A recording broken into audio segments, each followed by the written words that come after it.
La parole est à monsieur Philippe Latombe pour le groupe démocrate. Madame la présidente, madame la ministre, mesdames et messieurs les rapporteurs, monsieur le rapporteur Vuilletet, heureux de vous voir en forme, mes chers collègues.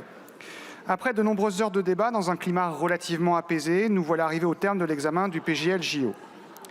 Permettez-moi avant tout de saluer l'écoute active des différents ministères, en particulier des Sports et de l'Intérieur. Je salue également l'ensemble des rapporteurs qui, savamment accompagnés par leurs administrateurs, ont fourni un travail remarquable.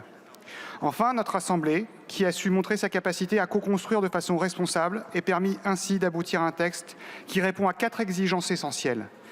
Il est en effet ambitieux, précis, équilibré et, quoi qu'en disent certains, protecteur des libertés individuelles. Ambitieux car il permettra, rappelons-le, à plus de 14 850 athlètes de passer leurs épreuves dans un cadre soucieux de leur garantir une offre de soins opérationnelle. Il assurera aussi la sécurité des visiteurs et des spectateurs. Précis, avec par exemple la lutte contre le dopage, grâce à la mise en conformité du dispositif avec les recommandations du Comité international olympique. Équilibré et protecteur, car ce texte que nous apprêtons à voter, à l'unanimité j'osais espérer, garantit à l'ensemble des institutions politiques et à nos autorités administratives indépendantes le respect des libertés individuelles, afin d'assurer la sécurité des Jeux pour les athlètes et pour les spectateurs venus des 4 coins du monde. En effet, à la fois vitrine pour la France et fête mondiale, les prochains Jeux olympiques et paralympiques sont, c'est une évidence, une chance pour notre pays. C'est aussi une obligation de réussite, tant en ce qui concerne l'organisation que la sécurité de tous. Nous n'avons donc pas le droit à l'erreur. Cependant, à aucun moment, l'impératif de sécurité ne peut justifier la tentation du solutionnisme technologique. Le dispositif de sécurité reste l'un des outils de cette réussite et ne doit en aucune façon devenir une occasion de malmener ou d'ébranler les fondements de notre démocratie. Nous avons souhaité préserver au maximum les libertés individuelles et publiques. Nous pouvons affirmer avec humilité que nous sommes parvenus à cet objectif. Le groupe démocrate a pris toute sa place dans ce projet de loi pour permettre une adéquation optimale entre sécurité et liberté. L'adoption de nos amendements consacrant le rôle pivot de la CNIL en est une illustration.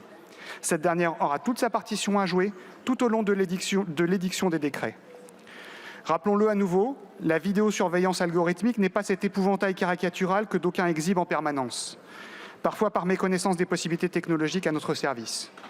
Au groupe démocrate, nous sommes favorables à son usage dès l'instant qu'il s'agit d'une expérimentation bornée, à la fois dans le temps et dans l'espace. Un texte à durée déterminée en quelque sorte, proportionné aux enjeux et réservé à des conditions et des circonstances parfaitement identifiées.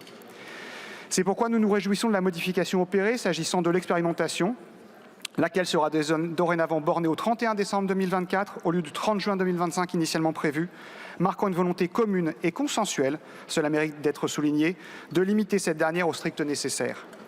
Le temps consacré à l'analyse et aux leçons à tirer de cette expérimentation à grande échelle est ainsi significativement borné. Nous nous réjouissons par ailleurs qu'à l'occasion des débats, le gouvernement ait su lever certains doutes et ainsi parfaire et nourrir sa doctrine pour la rédaction des futurs décrets d'application, afin que ces derniers soient clairs, explicites, sans ambiguïté ou contradiction, pouvant laisser libre cours à l'interprétation par ceux qui devront les appliquer. À titre d'exemple, la captation du son a été écartée et ce choix validé par le gouvernement. Il s'agit là d'une illustration même du soin apporté à la préservation des libertés individuelles. Enfin, tout en étant convaincu que les décrets d'application ne seront pas remis en question quand ils seront examinés de près par le Conseil constitutionnel et la CNIL, je renouvelle ma proposition, Madame la Ministre.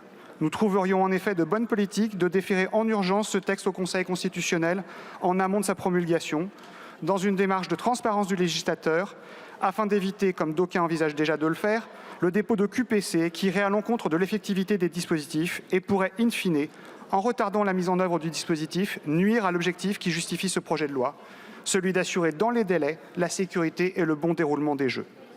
Je crains en effet, Madame la Ministre, qu'à l'issue des débats qui ont lieu, certains doutes demeurent. Et bien que le climat des discussions ait été constructif, ce déferrement pourrait donc contribuer à les dissiper. Reste que nous nous réjouissons de l'adoption future de ce texte ambitieux et protecteur, et pour l'ensemble de ces raisons, nous le voterons sans aucune réserve. Je vous remercie. Je vous remercie, mes chers collègues. Et pour terminer,